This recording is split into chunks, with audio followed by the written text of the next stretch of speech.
say a few words about Stan. I've worked in the same factory as Stan before I became an official of the union, and I perhaps owe a lot of the skill and adroitness in negotiations from a man that gave me some early lessons, and that was Stan Bevan.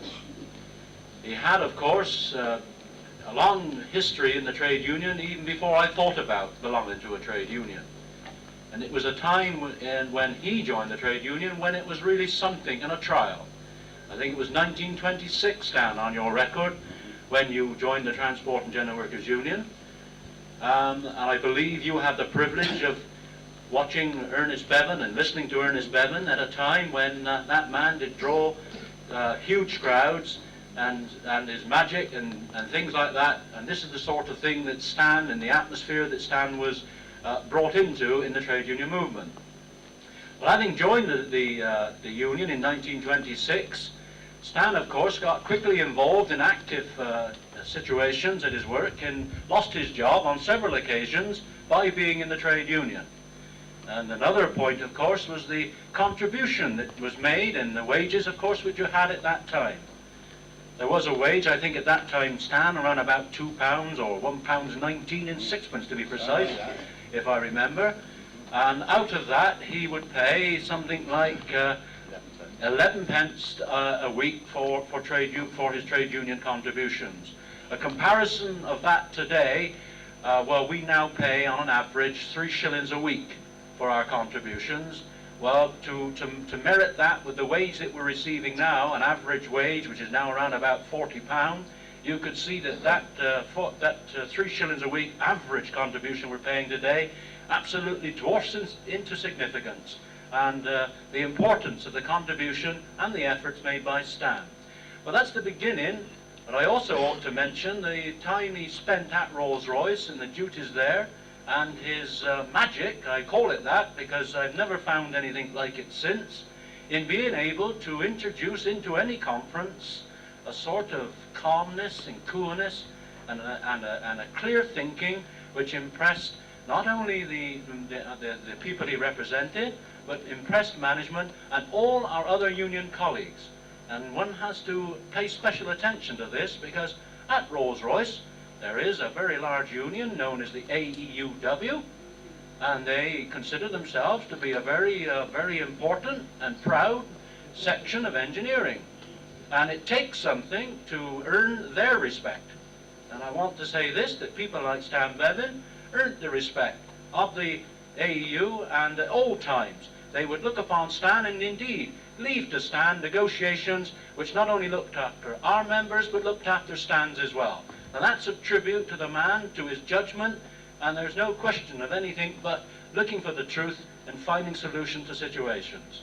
I'm indeed proud to be here tonight, and I'm indeed proud to know that the Regional Secretary, Ron Nethercott, has decided to come along and present this medal to you, and I know he would want to say a few words to you, Stan, so I'll hand you over to Ron. Thank you very much.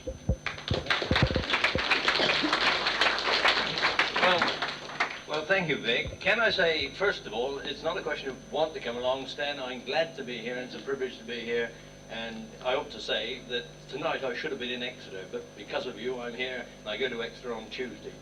Now, what's all this about, really? It's about paying tribute to a member of our union who's given a lifetime of service to a movement which has given a tremendous amount to people. I always say, wherever we go, Stan, that, and you'll know this is true, that the movement is about people. It's not about Jack Jones, it's not about Ron Nethercott or Vic Ryan or you in particular. It's about the people we represent. And you, for the last 35, 36 years, Stan, have given your time entirely to people. All right, it's been about wages, and it's been about conditions, it's been about negotiations, but it's also, I'm sure, and I know, been about the problems of ordinary men and women as they go about their daily lives, because that's what a movement's all about, our movement's all about anyway. We're not just about wages and conditions, we're not just about strikes and conflict, we're about society, we have responsibilities, we're about ordinary people and representing them. In a way, I suppose all of us in this room tonight ought to feel pretty humble, because when we look at Stan, the job he's done, it makes us it must remind us of the kind of movement which Stan, in his way, with thousands of others, have helped to build up over the last 30 or 40 years. There's no doubt about it, the British trade union movement at this particular time has never been stronger. And never, I suppose, Stan, has there been a time when we need to be more responsible. We have great problems facing us in industry, great problems facing us in the nation, great problems, economic problems. And all of us in our own way have got to endeavour in our interest, in the interest of the community, to try and resolve some of these. And for a very long time, Stan, you've done this. You've helped people, you've helped improve wages and conditions, you've helped improve the lives of families, because that's what it's all about. We're not just about members, we're about their wives and their kids. They're all our responsibilities. And Stan, you've done this with integrity and honesty. And you can't say more than that of any man. Because this is what this movement must be about. It must be about honesty and integrity. We can't win if we're shady, if we're an organization of dirty tricks. We are not. We're an honest organization, honestly representing our membership. And can I say in passing, too, that I'm pleased that the AEU is represented here tonight to pay tribute to you. I think this is tremendous, and it augurs well for the things that you've done in terms of building up good relationships at Rolls-Royce.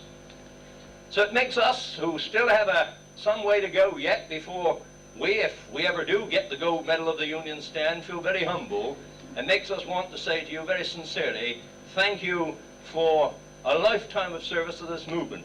But I'm sure Stan would say, too, in reply, well, the movement's given a lot to me. And that's true about the trade unions. What you put in, you get out. It's a privilege, Stan, and you know this, to serve our movement. Dick knows it, all our active officers, all our active lay members know this is true. It isn't just what you put in, it's what you get out.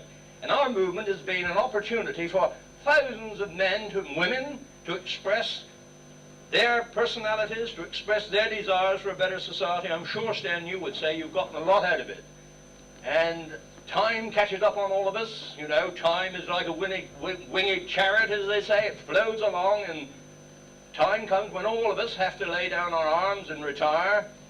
But when you retire, I think that's the time when a man must sit back then, and a woman, and reflect on the kind of life, the kind of service, the quality of life that they lived. And certainly we can say this of Stan. His life has been of a tremendously high quality, and I'm sure it'll go on being for a long, long time. And you've made a tremendous contribution. So when you put your head on your pillow, my old friend, you sleep knowing that you've not wasted your years. And that's a message to lots of young people in our movement at this particular time. And you would want to say, I know, come in and do a job. It's worthwhile, because it does, as the years pass by, give people a lot of satisfaction. And I'm sure, Stan, in a moment you'll want to say something about this. But on behalf, if I may, of the Executive Council of the Union, the Regional Committee, your District Committee, your branch, I want to say how proud I am to be here to make this presentation. Now, in case anybody has any doubts about this presentation, the award that Stan is getting is the highest award that this union ever gives.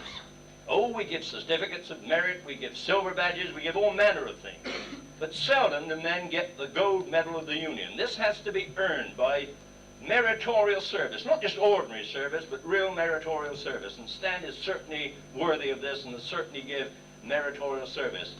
In fact, in one place, Stan, once they said it was more difficult to get the gold medal of the Transport and General Workers Union than it was the OBE, and I believe that's true, and I think very often much more deservedly awarded.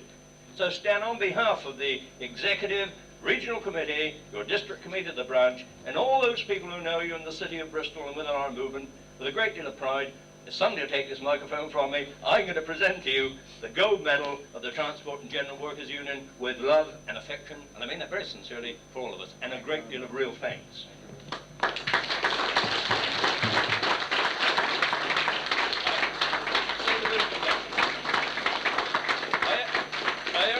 I only hope that I'm going to be able to get it into your lapel, because sometimes, you know, with a pin it's rather difficult. Now, I don't want to break the pin, and I certainly don't want to break your beautiful suit, because your wife will probably nag me if I do.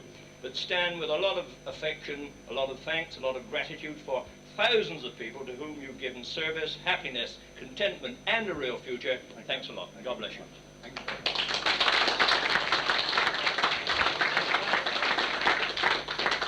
Thank you, Brother Nenica, Brother Ryan, ladies and gentlemen, and brothers, who are also gentlemen.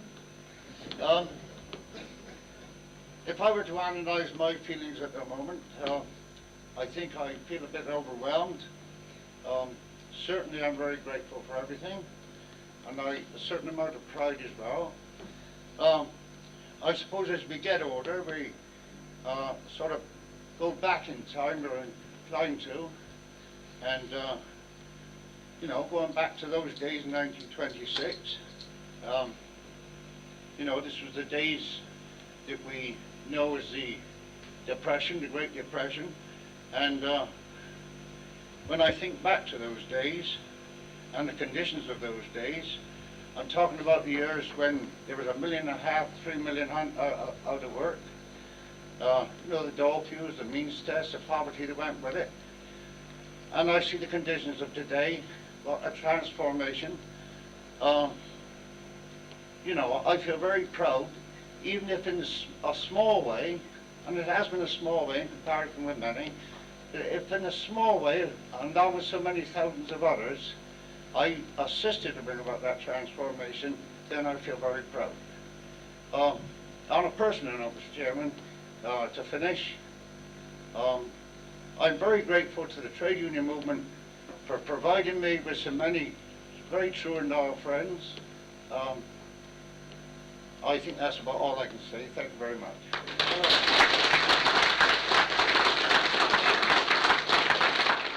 That, you know, there are other people who make our lives. Sometimes they nag us.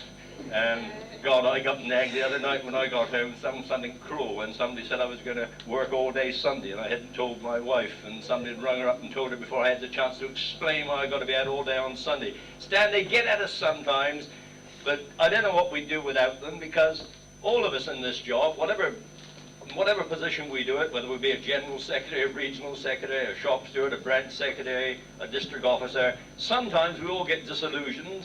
There's a few kicks that goes with this job from time to time, and you sort of got to go home and talk to somebody. You've got to go home sometimes and take it out on somebody. You've got to go home sometimes and cry on somebody's shoulder, because you can't really do this job unless, of course, you have the support of the woman in your life. Stan, and you've had a tremendous amount of support from your wife, and all of us here, surely, don't we, want to pay a tremendous tribute to Stan's wife for the support and the loyalty, the consolation in difficult times that she's given you through a lifetime.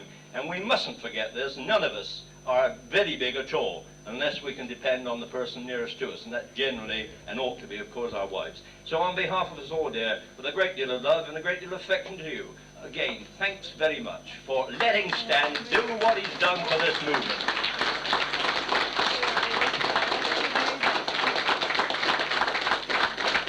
I had the picture in the paper kissing somebody yesterday, and she's just as beautiful as I'm going to kiss her. God bless you.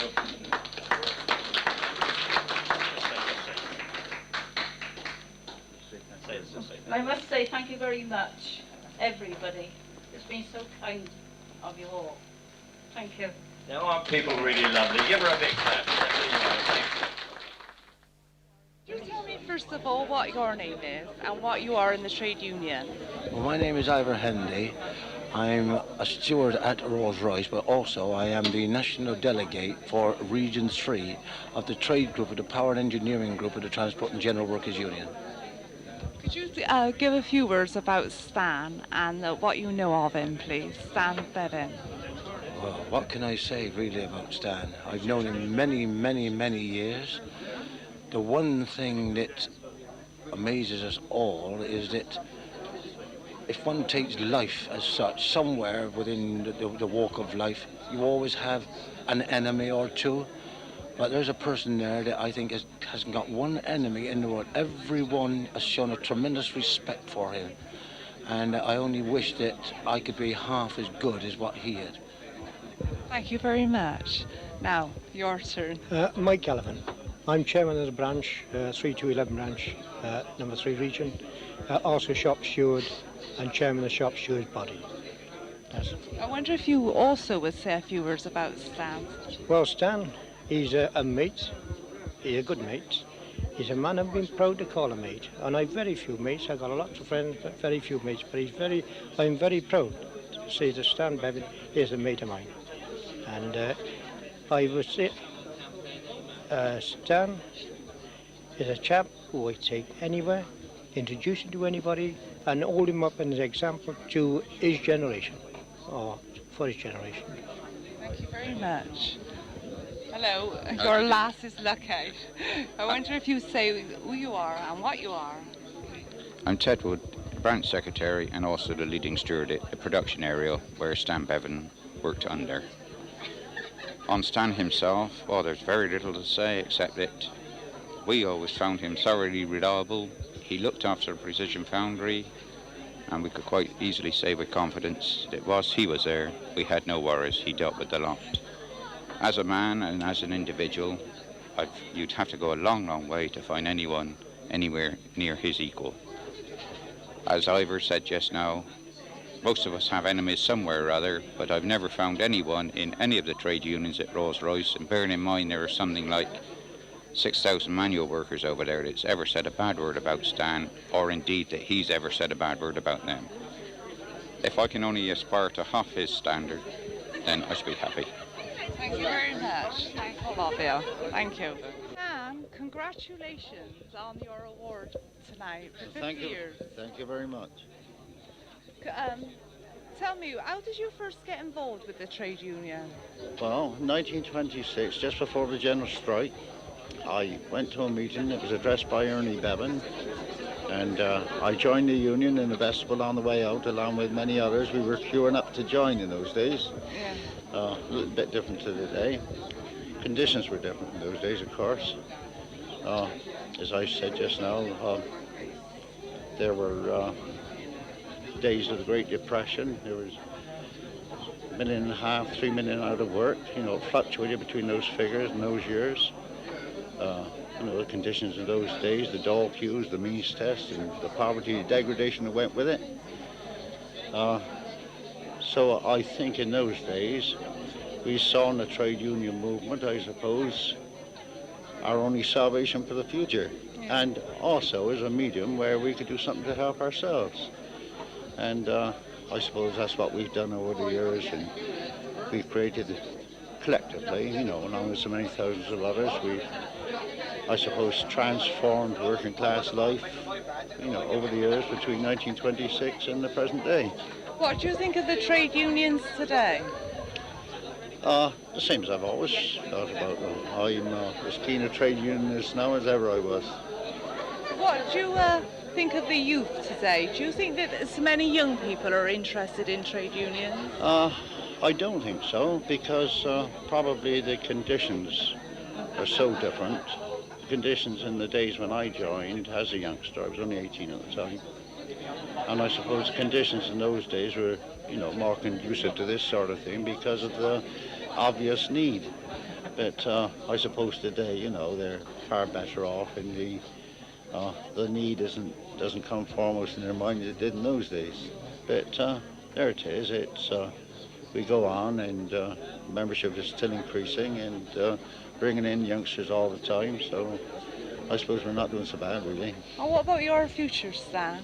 Because this is not the end, is it? Like this is the beginning, really, of another life for you. I suppose you're it is. Retired as well from Rolls-Royce. Yes, I'm not, but I'm not retired from the union, you know, and so I've got it's still got great interest there in the union, and you know, I'm involved in other things as well, and keep myself busy, occupied. The main thing is to keep your mind stretched. Yeah. So you're still going to take an interest in the union? Oh, of course, as much as ever I've done. Yeah. Mm-hmm. Do you think the other people who retire, when they come to retirement age, do you think that they still keep up an interest in sort of like worldwide affairs, or do you think that they sort of like get within themselves? Well, I suppose it's all according to what extent they've been involved over their lifetime. You know, I've always been involved in trade union work and other things that I suppose, you know, you just can't switch off all that suddenly. But you know, others, there's others that retire that haven't been involved perhaps as much as what I had, that can, you know, switch off and forget all about it. But you know, that's not for me. Well, Sam, I would like to congratulate you once again, and all us from the Knowle Westbrook shop would like to thank you for letting us come here this evening and talk to you. Thank you very much. Thank you very much. Thank you very much, Mrs. Bennett. Thank you. Thank you.